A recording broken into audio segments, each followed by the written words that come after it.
eat with family members. People say there's so much arguments, so much ikhtilaf.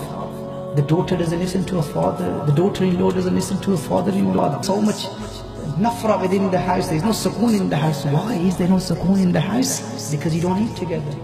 You don't sit together the way you used to sit together in Pakistan, in India, in Bangladesh, the way you sit together with family members. Make niyyah, we will do that and we will act upon this in the month of Ramadan. And see the noor of that, see the barakah of that. That is what creates mahabbah. The son is upstairs in his own room, food is sent upstairs, or he comes downstairs in the kitchen and makes some food for himself. Mother is in a different room, the father is elsewhere, relatives, they come and they don't see no unity in the house. It's important, if you want the real noor, then make niyyah inshallah, that you will make sure the suhoor is together and the iftar is together.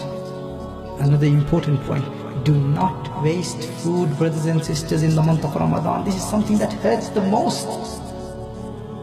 For sisters, when you make food at suhoor time, if food is left over, then leave it, keep it for iftar. Do not throw it away. Do not throw it away. In your plate, put as much as you can eat. Put less than what you can eat, so the food is not wasted. So much food is wasted in the month of Ramadan. Store it, keep it, and then make sure that you use the same for iftar. And then don't say, oh, I can afford more. How do you know you can afford more? What if Allah takes it from you? It is Allah who has given this to you. That food is cursing you when you're throwing it away. Do not waste your food. Learn to eat less in the month of Ramadan. The purpose of Ramadan is to feel thirsty, to feel hungry. And what do?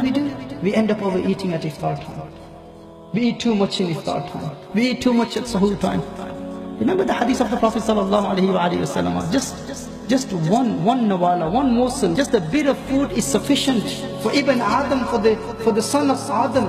The Prophet ﷺ said, for his back to remain straight. And then Rasulullah ﷺ said, if he has to eat more, then 1/3 should be for food, 1/3 should be for drinks, and 1/3 for breath. That is the training in the month of Ramadan. It is not to eat all the junk food or pakode and samosa and kebabs. The purpose of Ramadan is to control our nafs. To control our nafs, to make sure that we eat less at iftar time, at suhoor time. Make sure, because eating less is something, that is what gives us the qurb of Allah Jalla wa Ala. The bhook, the piyas, the hunger and the thirst, that is something that makes you see Allah Jalla wa Ala. The Babur Rayyan is for hungry people.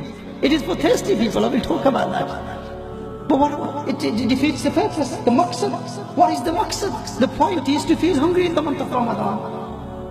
And if sahri time you eat so much, if tar time you eat so much, then where is the taqwa? The maqsad is to attain taqwa.